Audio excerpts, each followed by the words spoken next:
నమస్తే, welcome to iDream. నేను మహేశ్వరి. మనతో పాటు ఉన్నారు ప్రముఖ senior neuro surgeon doctor Ranganatham గారు. వారితో మాట్లాడదాం. అయితే ఒక నెల రోజుల నుంచి కూడా వైద్య రంగంలో ఒకే టాపిక్ తీవ్ర సంచలనాలను రేకెత్తిస్తుంది. అదే బ్రెయిన్లో చిప్.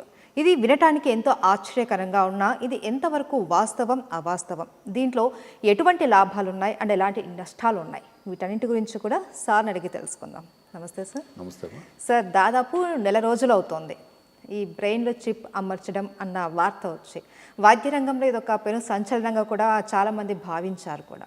ఇంతకీ ఏంటి సార్ ఈ బ్రెయిన్లో చిప్ అమర్చడం అన్న థాట్ ఎవరిది, ఇది ఎలా వచ్చిందో ఒకసారి చెప్తారా మా ఐడ్రీమ్ వ్యూవర్స్కి? నిజానికి బ్రెయిన్ చిప్ అనేది ఈ రోజున ఏదో పెట్టింది కాదు. అయితే ఇప్పుడు ప్రస్తుతానికి వార్తలో పతాక శీర్షిక అంచుకున్నది ఏదంటే 29 జనవరి నాడు ఎలాన్ మస్క్ అని ఒక వ్యక్తి ఉన్నాడు, మహామేధావి. అసలు అందరూ కూడా అతని తాలూకా మేధావితని ఎంత చేస్తున్నారంటే 155 అట. అంటే మహామేధావి, very bright fellow, IQ level, intelligence quotient అంటాం. అంతవరకు ఉన్న వాళ్ళు ఇంకా మరి చెప్పలేనంత తెలివైనవాడు. ఆ మేధావి చేశాడు. ఆయనకున్న మిగతా కంపెనీస్ పేర్లు అందరికీ తెలుసు. స్పేస్ ఎక్స్, ట్విట్టర్, మనుషుల్ని లోపల ఉపరితలంలో తీసుకెళ్ళాడు. ఎక్కడ చంద్రమండలంకి. ఏది ఒక ప్రైవేట్ కంపెనీ. ఇంతవరకు అమెరికా వాళ్ళు, రష్యా వాళ్ళు, ఇండియా వాళ్ళు ఏదో అక్కడ చేశారనుకుంటున్నారు, కానీ ఒక ప్రైవేట్ కంపెనీ తీసుకెళ్ళారు. దాని పేరు స్పేస్ ఎక్స్. టెస్లా కార్ సరే. అదే కాకుండా ట్విట్టర్. అంటే ఏది చేసినా ఆయన అలాగే ఉంటుంది. మీరు నమ్మండి, ఈ పరిశోధన ఏదైతే ఉందో ఎప్పటి నుంచో అతను ఎప్పుడో ఒకసారి సమాచారం ఇచ్చాడట. నేను ఎలా ఊహిస్తున్నానంటే చూడండి, ఆ thinking out of the way అంటాం ఇంగ్లీష్లో. అంటే మిగతా వాళ్ళకన్నా ఇంకా ఎక్కువగా. నేను ఒక టైంలో ఊహిస్తున్నాను, మీరు బయటకు వెళ్ళారు, ఏదో మీటింగ్లో ఉన్నారు, బయటకు వెళ్ళారు, మీ కారు మీకు కావాలి, డ్రైవర్ లేడు. అసలు నా కారు నా దగ్గరకు వచ్చేస్తే బాగున్నాను మనసులో వచ్చినప్పటి కారు రిటర్న్ వచ్చేయాలట మీ దగ్గరికి. ఎలా ఉంది చూడండి. కానీ అది ఏదో రోజు ఈయన సంగతి నాకు తెలిసి చేస్తారు. ఎందుకంటే అంత మేధావి ఈయన. ఎప్పుడో చెప్పినది ఎప్పటి నుంచో ప్రయత్నిస్తున్నాడు. న్యూరాలింక్ అని ఒక కంపెనీ పెట్టాడు 2016లో. న్యూరాలింక్ అని ఒక స్టార్టప్. మీరు నమ్ముతారా? దాని నుంచి ఇంతవరకు మొదటి కేసు ఇన్ని సంవత్సరాల తర్వాత దాని తాలూకా వాల్యూ ఎంతో తెలుసా? $5 బిలియన్ అమెరికన్ డాలర్స్. అంటే ఆ వ్యక్తిలో ఏది పట్టినా బంగారం అండి. పట్టిందల్లా బంగారం అంటాను, చూసారా? అట్లా. అంటే అతని మీద ప్రజలకు కూడా అంత గురి ఉంది సుమా. ఇలాంటివి నమ్మకం ఉంది. ఆ న్యూరాలింక్ నుంచి వచ్చింది ఇది. ఒక చిన్న చిప్పు, చాలా చిన్నది, మెదడు లోపల అమర్చాడు ఆయన రోబో ద్వారా. ఆయన చెప్పేదాని ప్రకారం రోబో అన్నది దగ్గర 8 ఇంచులట, 8 అడుగులు. అంత చిన్న రోబో ద్వారా చేయించాడు. ఇంకా చెప్పేది ఏమిటి, ఏదైతే మనం ఆపరేషన్ చేసిన తర్వాత ఆ చిప్పు కాస్మెటిక్ అంటే ఏది బయటకు కూడా కనబడదు. అంటే అంత ప్రయత్నం, అంత గొప్పగా చేశాడు. అంటే ఈవెన్ ఒక చిన్న స్టిచ్ కూడా లేకుండా. సరే కదా. దాని లోపలికి ఇంతవరకు జరుగుతున్నటువంటి ఏవైతే ఇంప్లాంట్స్ మీ తర్వాత మాట్లాడుకుందాం, మెదడు లోపలికి పెట్టినవి ఏవి లేవు. ఈయనే మొదటిసారి పెట్టాడు. సరిగదా. దగ్గర 1000 చిన్న వెంట్రుకలో 26% చిన్న ఉంటాయట ఎలక్ట్రోడ్స్ బ్రెయిన్ లోపలికి పెట్టాడు. దాని ద్వారా ప్రతి మెదడు లోపల కణాలు ఏవైతే ఉంటాయో న్యూరాన్స్ అని, దానిలో వచ్చిన సమాచారాన్ని క్రోడీకరించి దాన్ని అనలైజ్ చేసి బయట ఉండేటువంటి ఒక యాప్కి పంపించి, అంటే మెదడులో ఇప్పుడు అక్కడ ఒక వ్యక్తి ఉన్నాడు, ఏదైతే ఆపరేషన్ చేసిన వ్యక్తి, కాళ్ళు చేతులు కదలవు. అతనికి ఏదో కదపాలి అని ఒక ఐడియా వచ్చింది. అంటే కంప్యూటర్ తాలూకా కర్సర్ అక్కడే ఉంది, ఏది మౌస్. ఈ మూమెంట్ మనసులో వచ్చినటువంటి ఆలోచనని ఇప్పుడు మౌస్ కదపాలి అంటే ఈ ఆలోచన ద్వారా కదిపించేటువంటి ఒక పద్ధతి యాప్ ద్వారా జరుగుతుంది. చేశాను అన్నాడు. వినడానికి బాగానే ఉంది. చిక్కల్లా అదే కాకుండా అక్కడితో ఆగలేదు మహామేధావి. తర్వాత ముందు కంప్యూటర్ కర్సర్ కదపాలన్నా కంప్యూటర్ ద్వారా ఒక కీబోర్డును కూడా ఇట్లాగే చేయొచ్చు అని ఇంకా బాగున్నాయి వినడానికి. తర్వాత స్టార్టింగ్లో ఏం చెప్పాడు ఈయన, ఈ అమైట్రాఫిక్ లాటరల్ స్క్లెరోసిస్ అంటే ఒక రకమైన ఏ కారణం ఏ రీజన్ లేని వ్యాధి, కాళ్ళు చేతులు నెమ్మది అచేతనం చచ్చిపడిపోతాయి. చూసే వాళ్ళకి చాలా బాధాకరంగా ఉంటుంది. మనిషి పూర్తి స్పృహలో ఉంటాడు, బ్రెయిన్ బాగుంటుంది. అలాగే చిప్పు వల్ల కాదు, అసలు ఇలాంటి వ్యాధులకే నేను చేస్తానన్నాడు ముందు. ఎవరికైనా యాక్సిడెంట్లో కాళ్ళు చేయి పని చేయలేదు, అలా కాకుండా రెండు కాళ్ళు పని చేయలేదు పారాప్లీజ్ అంటాం, కాళ్ళు చేతులు పని చేయకపోతే క్వాడ్రిప్లీజ్ అంటాం. ఇలాంటి వాళ్ళకి నేను వాడతాను అన్నాడు. బాగానే ఉంది. ఇప్పుడు దాని తాలూకా వివరాలు ఏం చెప్తున్నాడు, లావుగా దొడ్డుగా ఉన్న వాళ్ళు, ఒబేసిటీ ఊబకాయం ఉన్న వాళ్ళకి నేను చేస్తా. ఆటిజం కొంతమంది పిల్లలు పుట్టినప్పుడు తర్వాత కొన్నాళ్ళ తర్వాత వాళ్ళతో జన్యుపరంగా ఏదో తేడా వచ్చి అందరూ ఇరిటేషన్, కోపం, తాపం, చదవకపోవడం, ఎవరి మాట వినకపోవడం, తుంటరితనం, వాళ్ళని స్పెషల్ స్కూల్స్కి పంపించాలి. అదే కాకుండా ఇప్పుడు యాంగ్జైటీ ఉన్న వాళ్ళకి స్కిజోఫ్రీనియా అదొక రకమైనట్టు వ్యాధి, అపరిచితుడిలాగా, ఇలాంటి వాళ్ళు కూడా వాడిస్తాను. అంటే ఇప్పుడు ఎన్ని వ్యాధుల పేర్లు మీరు చెప్తూ ఉంటే ముద్దులు అసలు నేను అన్నాడు ముందు ముందు పార్కిన్సన్ వ్యాధి, ఆల్జిమర్స్ వ్యాధి, ఇలాంటి వాటికి కూడా ఇది వాడేస్తాను అన్నాడు. అంటే మనం ఎన్ని ఆటలకి మనం వాడతామని అండేసరికి దాని డొల్లతనం ఉందా అని ఒక అనుమానం వస్తుంది, కంపల్సరీ వస్తుంది. పోనీ 4 రోజుల క్రితం ఒక అప్డేట్ ఇచ్చాడు ఆయన, పేషెంట్ చాలా బాగున్నాడు, ఏం కాంప్లికేషన్ రాలేదు. అందరు ముందు ఏమన్నారంటే కాంప్లికేషన్లు ఏంటి, కాంప్లికేషన్లు ఏంటి, బ్రెయిన్ కంటే సింపుల్ కాదు కదండి. 41 సంవత్సరాల నుంచి బ్రెయిన్లో ఆపరేషన్ చేస్తున్నాం. చిన్న ఆపరేషన్ చేసినా కూడా బ్రెయిన్లో వాపు రావచ్చు, బ్రెయిన్లో రక్తం గుడు కావచ్చు, దానివల్ల ఏదైతే ఇన్ఫెక్షన్ రావచ్చు, ఇవేవి కాంప్లికేషన్ రావు. పోనీ అది కూడా మీరు చాలా జాగ్రత్తలు తీసుకున్నారు. అయితే మీరు చేసిన హాస్పిటల్ కానీ లేకపోతే మీ ల్యాబ్ ఏది, అందులో న్యూరోసర్జన్ పేషెంట్ ఏది, పేషెంట్ వాళ్ళకి ఫోటో ఏది, ఇది డాక్టర్ ఎవరైనా ఉన్నారా, అన్నీ మీరే చేశారా, రోబో ఏది, ఇవన్నీ కావాలి కదా వివరాలు. ఇంతవరకు కూడా ఏదైతే సైంటిఫిక్ కమ్యూనిటీకి నేను మామూలు నమ్మేది, ఇప్పుడు మేము ఏదో పేపర్ రాసాను, ఒక కొత్త ఆపరేషన్ చేశాను, ఒక కొత్త మందు ప్రయోగం జరిగింది అంటే జరగాల్సింది ఏమిటి, మీరు ఏదైతే ప్రజాన్ని ఒక సైంటిఫిక్ కమ్యూనిటీ తీసుకొస్తే వాళ్ళు అవును చాలా బాగుంది ఇది, లేదు దీనిలో ఇబ్బందులు ఉన్నాయి ఇంకా వేరే చేయాలని చెప్తారు. కోవిడ్ వ్యాక్సిన్ గురించి ఇన్ని పేపర్లు వచ్చాయి కోవిడ్ టైంలో, ఇంకేదన్నా అప్పుడు దాని ఉపయోగం జరుగుతూ ఉంటే అందరూ కూడా దాన్ని. ఇంకొకటి ఏమిటి, సైంటిఫిక్ కమ్యూనిటీలో మీరు ఒక్కరే గొప్ప వాళ్ళు కాదు, అలాంటి వాళ్ళు ఇంకా చాలామంది ఆల్రెడీ ప్రయోగాలు చేస్తున్నారు, వాళ్ళు కూడా చేయగలగాలి. ఏది సీక్రెట్గా ఉంటే సైంటిఫిక్ కమ్యూనిటీ నచ్చదు.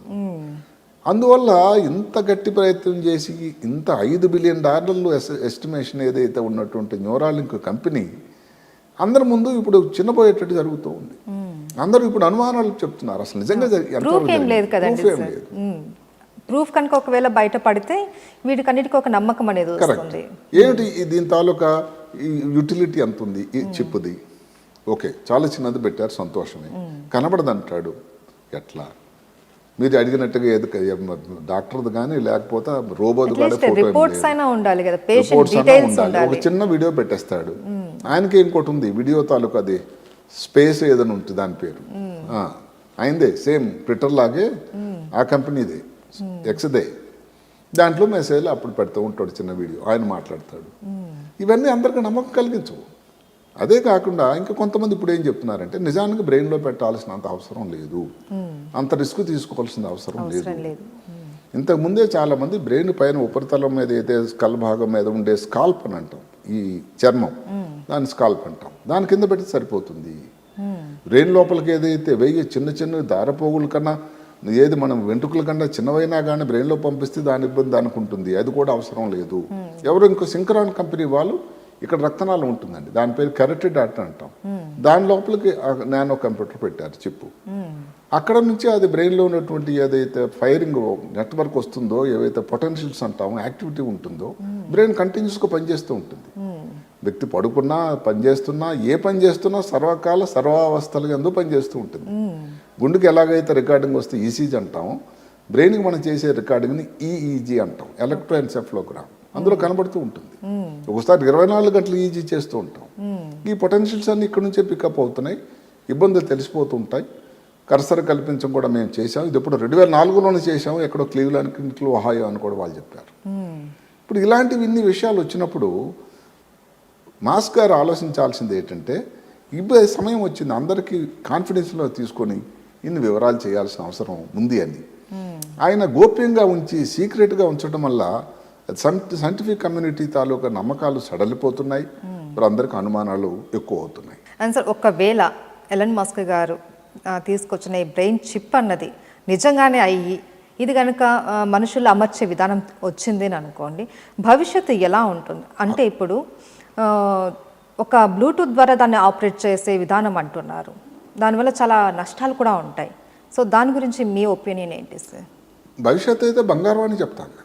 మీరు ఊహించండి, ఒక వ్యక్తి యాక్సిడెంట్ అయింది, కాళ్ళు చేతులు కదపలేడు, ఏదో ఏదో కదపాలనుకుంటున్నాడు, ఏదో సినిమా చూడాలనుకుంటున్నాడు. ఇప్పుడు అది తనే కానీ ఈ మనసులో ఆలోచన వచ్చినది, ఆలోచనని దీనికే కానీ ఆదేశంగా ఏదైతే యాక్టివిటీగా కానీ దాన్ని కంట్రోల్ చేసి ఆ కర్సర్నో లేకపోతే ఆ మౌస్నో కదపగలిగితే ఎంత సంతోషం అండి. అదే కాకుండా మనలో చాలామందికి ఏంటంటే మంచి మెదడు బాడీ ఉండడం వల్ల దాని ఇంపార్టెన్స్ మనకు అందరికీ తెలియటం లేదు. సృష్టికర్త అంత గొప్పవాడు ఆయన.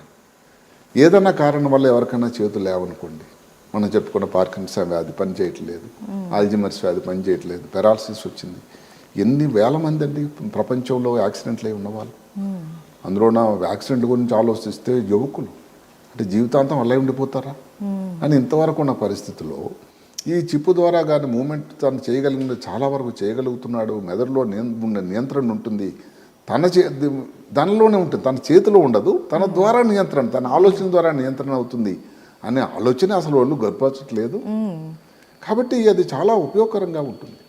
ఇంకొక విషయం ఆలోచించండి, ఇప్పుడు చుట్టుపక్కల ఉండేటువంటి ఇన్ఫర్మేషన్ కానీ ఏదో మీకు ఇంట్రెస్ట్ అయిన మ్యూజిక్ని కానీ డైరెక్ట్గా ఇప్పుడు సీడీలు వాటిలో కాకుండా డైరెక్ట్గా బ్రెయిన్లో కానీ పంపించేస్తే అసలు చుట్టుపక్కల మనకు ఉండేటువంటి డివైసెస్తో కానీ సరౌండింగ్స్తో కానీ మెదడు తాలూకా అవినాభావ సంబంధం తాలూకా దాంట్లో విపరీత మార్పు రాదు. ఈ జలుబు అయితే సరే ఆయన చెప్పినట్టుగా పార్కిన్సన్ వ్యాధి లక్షల మంది ఉన్నారు, ఆల్జిమర్స్ వ్యాధి లక్షల మంది ఉన్నారు. వీళ్ళకే కానీ ఈ వైద్య విధానం స్టాండర్డైజ్ అయ్యి వాళ్ళ జీవితాల్లో ఏమాత్రం 10% వచ్చినా కానీ అవును అంతే కదా, నేను వింటూ ఉంటాను ఒక మాట. ఇప్పుడు ఒక యంగ్ పర్సన్కి యాక్సిడెంట్ అయింది, ఆపరేషన్ చేసే ముందు నేను కౌన్సిలింగ్ చేస్తాను. మరి ప్రాబ్లమ్స్ కుటుంబ సభ్యులందరూ ఉంటారు, ఇది చాలా ప్రమాదమైంది, 90% అసలు బతకపోవచ్చు, ఎందుకంటే అంత సీరియస్ ఉన్నాడు, వెంటిలేటర్ మీద ఉన్నాడు, కళ్ళు తెరిచి చూడటం లేదు, 10% అవకాశం ఉంది, మరి మీరు ఛాన్స్ తీసుకుంటారా? అందరూ ఏమంటారు తెలుసండి, మా మధ్యన ఉంటే చాలండి, అతను మాట్లాడతాడా లేదా, ఆఫీస్కి వెళ్తాడా, మళ్ళీ సాఫ్ట్వేర్ జాబ్ చేయగలుగుతాడా తర్వాత అండి ప్రజల ఆలోచన. అలా ఉన్న వాళ్ళకి ఏమాత్రం ఇంప్రూవ్మెంట్ వచ్చినా కాడ ఎంత గొప్ప అండి కుటుంబానికి, ఆ వ్యక్తి అంత సంతోషంగా ఉంటాడు. ఇప్పుడు జీవశ్చవంలాగా ఉన్నటువంటి వ్యక్తికి మనం ఇండైరెక్ట్గా జీవం పోసినట్టు జరుగుతుంది. కాబట్టి ఇది చాలా చాలా విప్లవాత్మకమైన మార్పు అవుతుందని అనుకుంటున్నా, అందులో ఏమాత్రం కూడా డౌట్ ఏం లేదు. కావాల్సిందల్లా ఆ స్టాండర్డైజేషన్ చాలా అవసరం.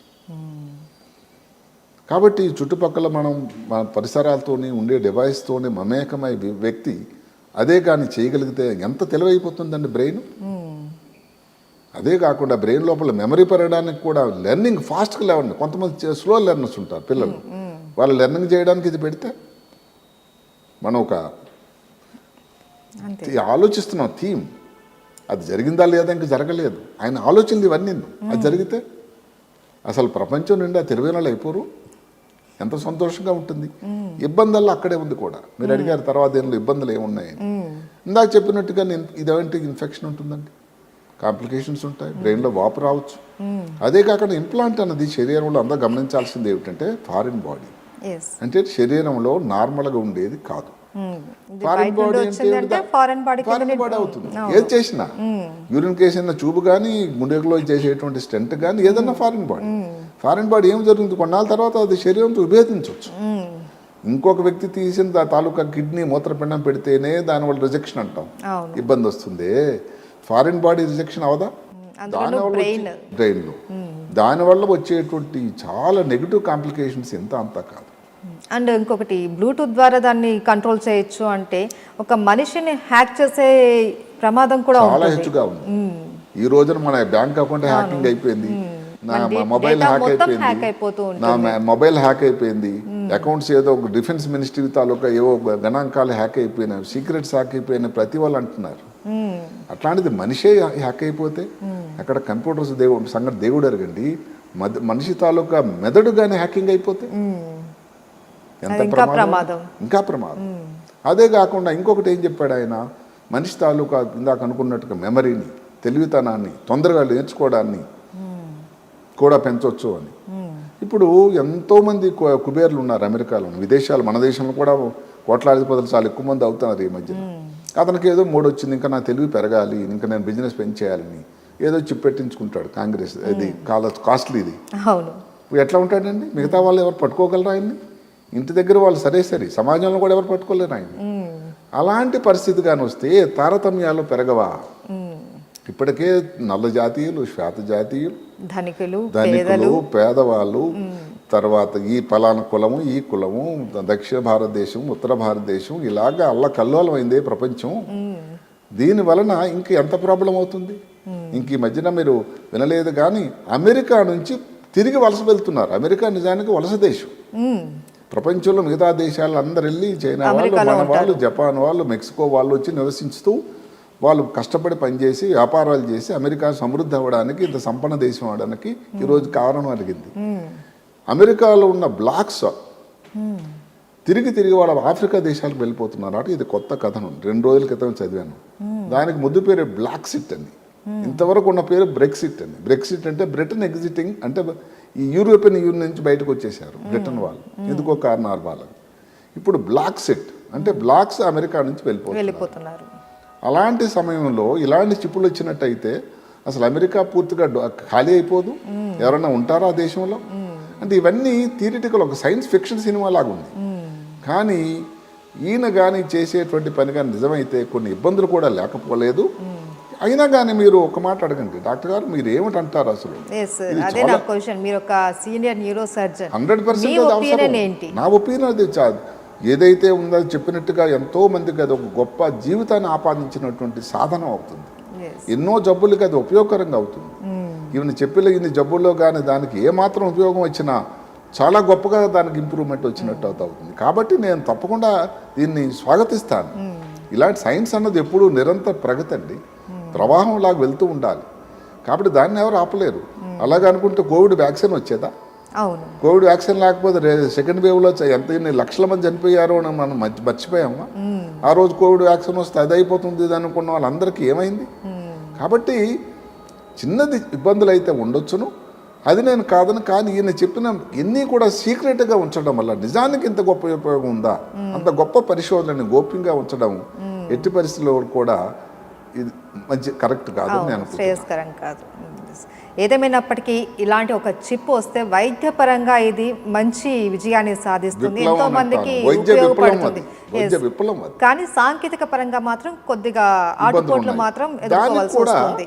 దానికి కూడా కొన్ని కట్టుదిట్టమైనటువంటి చర్యలు ఎథికల్గా ఆలోచించాలి. పెన్సిలిన్ వచ్చిన రోజు నాడు ఎంత దేశంలో మార్పు వచ్చిందో, ఇంతమందికి ఆ రోజు నాడు యాంటీబయాటిక్స్ చాలా గొప్పగా ఇన్ఫెక్షన్ నుంచి బారిన పడకుండా చూసుకున్నాదో, ఇది కూడా చాలా చాలా ముందు. అందులో ప్రపంచం అంతటా కూడా ఆరోగ్య తాలూకా ప్రమాణాలు పెరగడం వల్ల 70-60 వయసు వాళ్ళు ఎక్కువ మంది అవుతున్నారు.